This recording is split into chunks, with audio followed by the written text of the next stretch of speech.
Since the beginning of the season, there has been one anime that has been the most controversial show to come out since Sword Art Online.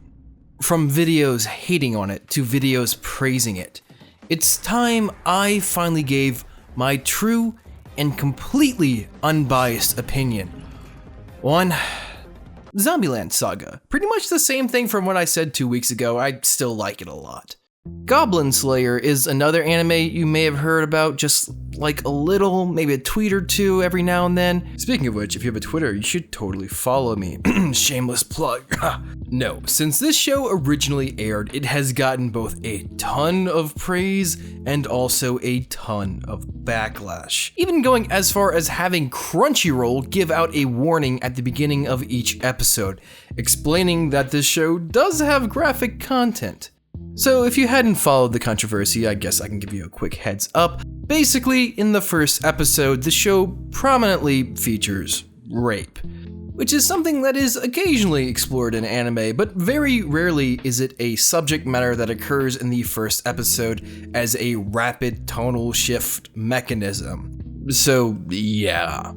Either way, I intentionally held back from making a video on this subject for the past 2 weeks, mostly because I wanted to see how the drama would play out, but also to form my own opinion on the show from the first 3 episodes rather than merely the first episode. And to tell you the truth, I heavily enjoy this anime. Luckily, I managed to watch the first episode of this anime completely spoiler-free, and I am grateful for it. I think the show does an incredible job capturing its audience in the first episode by use of said controversial tonal shift. Nevertheless, if after this one episode the show either swapped to a more carefree attitude or just went down a boring path, I would have quickly disregarded it. But it doesn't. As I've stated, I enjoy Goblin Slayer heavily so far. The 2 main characters make for a good duality, but at the same time make sense together. The additional characters added in the most recent episodes are fun and add a little comic relief to the show without ruining the atmosphere. But that's not really what I want to talk about today.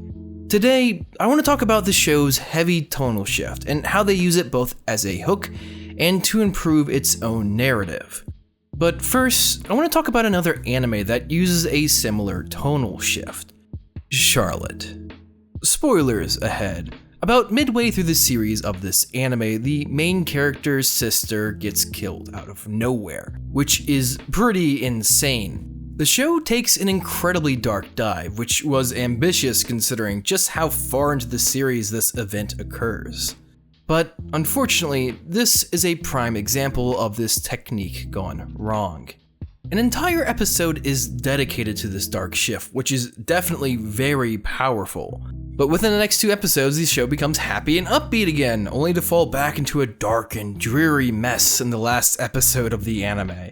It's the classic example of not being consistent with the tone of your show. It's why Charlotte is infamous for having a bad and rushed ending. It's not totally sound, and the last few episodes just feel incredibly wrong. Now let's look at Goblin Slayer. The beginning of the anime seems quite upbeat and happy, but with the first episode, the scene I can't reasonably show on YouTube occurs, making the harsh tonal shift of the anime from upbeat and happy to dark and ominous. But after this scene occurs, the show maintains this tonal balance.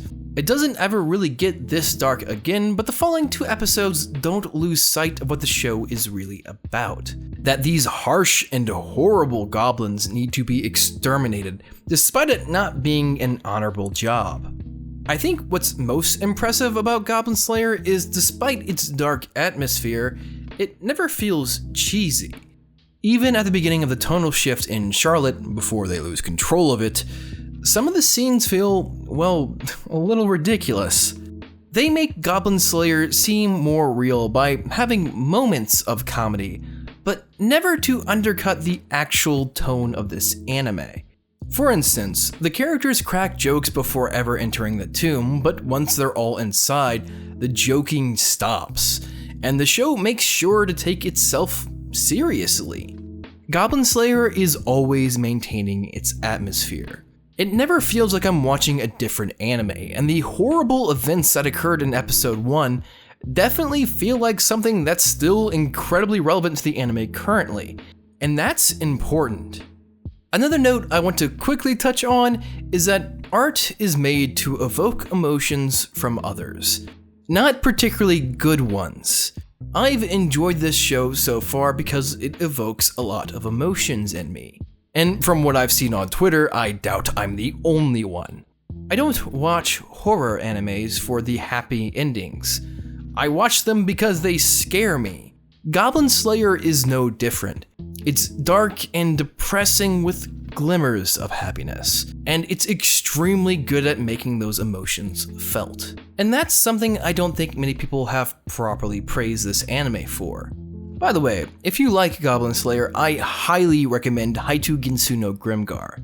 It's an anime that came out winter of 2016. It's very similar to Goblin Slayer in its themes. It's also one of my favorite anime of all time, and it's absolutely worth a watch.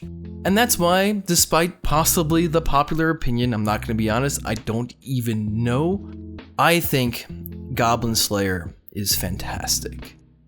Thank you guys for watching this week's video. If you enjoyed it, maybe consider subscribing. I make anime-related content once a week on this channel. Either way, a huge thank you to all of my patrons. You guys are my heroes. Speaking of which, if you're interested in seeing how I edit, chatting with me, or simply supporting the channel, I run a $1 a month Patreon to make that as easy as possible. Make sure you guys share, like, comment, and subscribe.